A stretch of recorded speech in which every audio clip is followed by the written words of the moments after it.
जय श्री कृष्ण भक्तों। भक्त साल बेग उस समय उड़ीसा के गजपति वंश के राजा शक्ति छीन हो चुकी थी। कटक के ही लाल बेग नाम का शक्तिशाली मुगल सरदार ने अवसर पाकर सेना संग्रह कर ली थी। अचानक उसने आक्रमण कर दिया। राजा हार गए युद्ध में। लाल बेग उड़ीसा का अधिपति हो गया। वह बड़ा अत्याचारी था। उसके भय के कारण लोग घर द्वार छोड़कर भाग जाते थे। ग्राम में वह एक विधवा ब्राह्मण कन्या का अपहरण करके ले आया था। बेचारी विधवा अपने गांव में अकेली ही थी। पति तो थे नहीं, सास ससुर भी परलोक चले गए थे। वह एक दिन नदी स्नान करने गई थी। लाल बेग कहीं से युद्ध करके लौट रहा था। वह बलपूर्वक उसे उठा लाया। अपने यहाँ अबला नारी क्या करती। लाल बेग ने अपने यहाँ लाकर नाना प्रकार की यातनाएं देकर प्रलोभन से लुभाकर वश में कर लिया। उस ब्राह्मण विधवा से एक पुत्र हुआ। उस बालक का नाम सालबेग रखा गया। सालबेग बचपन से युद्ध कला सीखने लगा। युवा होने पर वह अस्त्र शस्त्र चलाने में पूरा निपुण हो गया। अपनी शूरता का उसे बहुत अधिक गर्व था। अपने पिता के साथ वह एक युद्ध में गया। उसके युद्ध कौशल तथा पराक्रम को देखकर वह सब लोग दंग रह गए। परंतु गर्वहारी भगवान किसी का गर्व रहने नहीं देते। शत्रु के किसी सैनिक ने पीछे से सालबेग के सिर पर तलवार मारी। गहरी चोट खाकर वह गिर पड़ा। सेवक उसे शिविर में ले आए। जब वहां मरहम पट्टी से घाव ठीक होता नहीं दिखाई दिया, तब उसे घर भेज दिया गया। साल बेग सूर था, अतः लाल बेग को उसको मानता था। घायल पुत्र की लाल बेग ने कुछ दिन अच्छी खोज खबर ली, किंतु साल बेग का घाव बिगड़ गया था। जब अधिक दिन हो गए और वह अच्छा नहीं हुआ, तब लाल बेग उसकी उपेक्षा करने लगा। दीर्घकालीन रोगी से सभी उब जाते हैं। संसार में स्वार्थ संबंध है। जब तक स्वार्थ है, तब तक सभी संबंधी घेरे रहते हैं, और जब स्वार्थ पूरा होने की आशा नहीं रहती, तब कोई बात नहीं करना चाहता। साल बेग से अब यह आशा नहीं थी कि अच्छा होकर वह किसी काम आ सकेगा। जैसे जैसे उसकी बीमारी दिन बीतते गए, पिता की उपेक्षा वैसे वैसे बढ़ती गई। अंत में लाल बेग ने उसकी खोज खबर लेना बिल्कुल छोड़ दिया।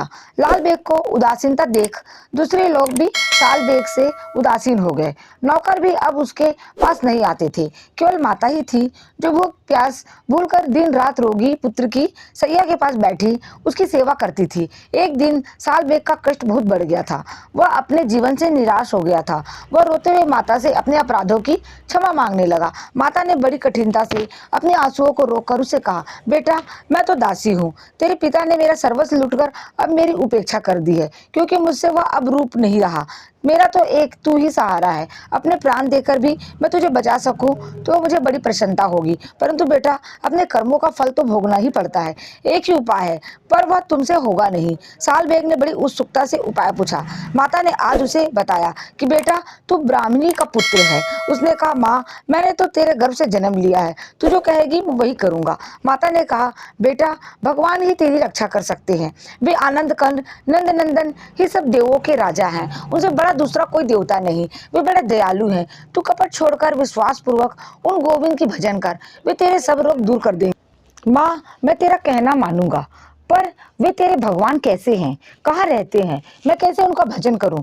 लाल बेग के घर में आने के बाद से आज तक साल बेग की माता को किसी के मुख से भगवान श्री कृष्ण का नाम नहीं सुनने को मिला था। आज रोग सैया पर पड़े पुत्र के पास बैठकर उसने श्री कृष्ण कथा पुत्र को सुनाई।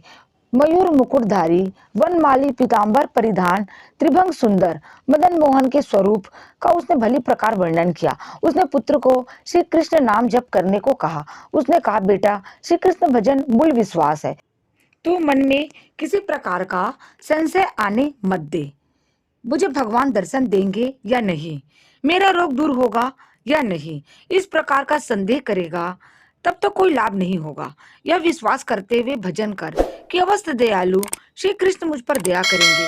अचल श्रद्धा से तू उनका चिंतन कर। 12 दिनों में अवश्य तुझे दर्शन देंगे। साल बेग ने नेत्र बंद कर लिए। उसकी जीभ अविराम कृष्ण कृष्ण का जप करने लगी। भगवान नाम की अतुल शक्ति से अंतःकरण में मुरली मनोहर की दिव्य मूर्ति प्रकट हो गई। उसका हृदय आनंद से उछलने लगा। अपने आप बिना जाने ही वह उन 9 घन सुंदर मानसिक पूजा करने लगा। उसके भीतर से स्वतः विचित्र स्तुति प्रकट हुई। भगवान की लीलाओं का स्मरण होने लगा। वह पुतना, मोक्षदाता, संकट भंजक आदि भगवान के लीला सूचक नामों से उनकी स्तुति करने लगा। उसके नेत्रों से आंसुओं की धारा बहने लगी। देखते देखते 11 दिन बीत गए। साल बेग ने कहा, माँ, मालूम होता है कि भगवान को मेरा मर जाना ही पसंद है। वे इसी से मुझ पर दया नहीं करते। रोगी साल बेग कहाँ तक धैर्य रखे। उसने रात को निश्चय किया कि मेरे माता के कहे मुताबिक कल 12 दिन पूरे होते हैं। आज की रात ही बीच में है।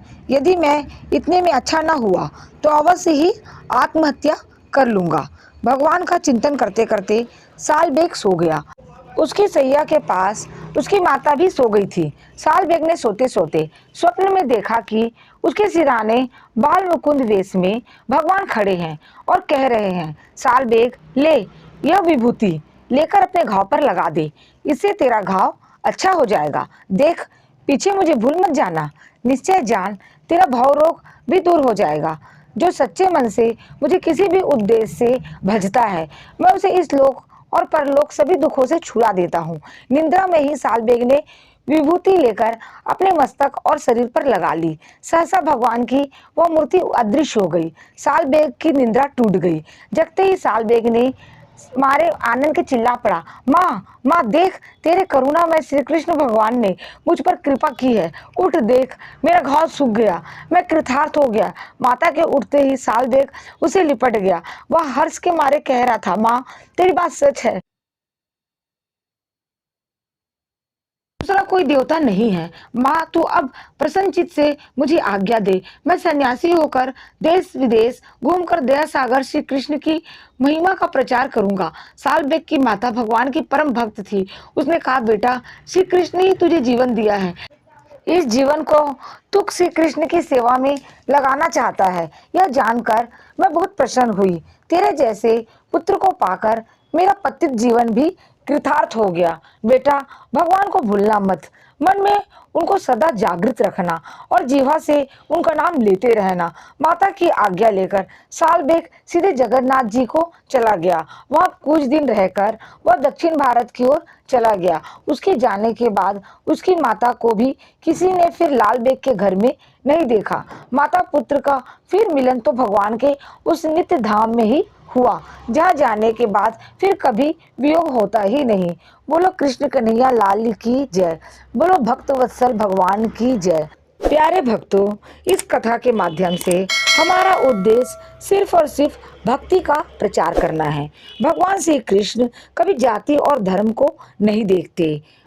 वो शरणागत वत्सल हैं। जो भी जीव उनकी शरण होता है, जो श्रद्धा और विश्वास से उनकी शरण जाता है, भगवान उन्हें अपना लेते हैं, उन्हें भक्ति का वरदान देते हैं। ऐसे दयामय, कभी जाति धर्म ये सब चीज़ उनकी नज़र में मायने नहीं रखता। हम मनुष्यों का ऐसा स्वभाव है कि हम लोग जाति विशेष के चक्कर में पड़कर भगवान को भूल जाते हैं। जय श्री कृष्णा। भक्तों, यदि आपको हमारी कथा बहुत अच्छी लगी हो तो प्लीज़ लाइक, शेयर और सब्सक्राइब जरूर करिए और कमेंट बॉक्स में कमेंट करके हमें ज़रूर बताइए। जय श्री कृष्णा।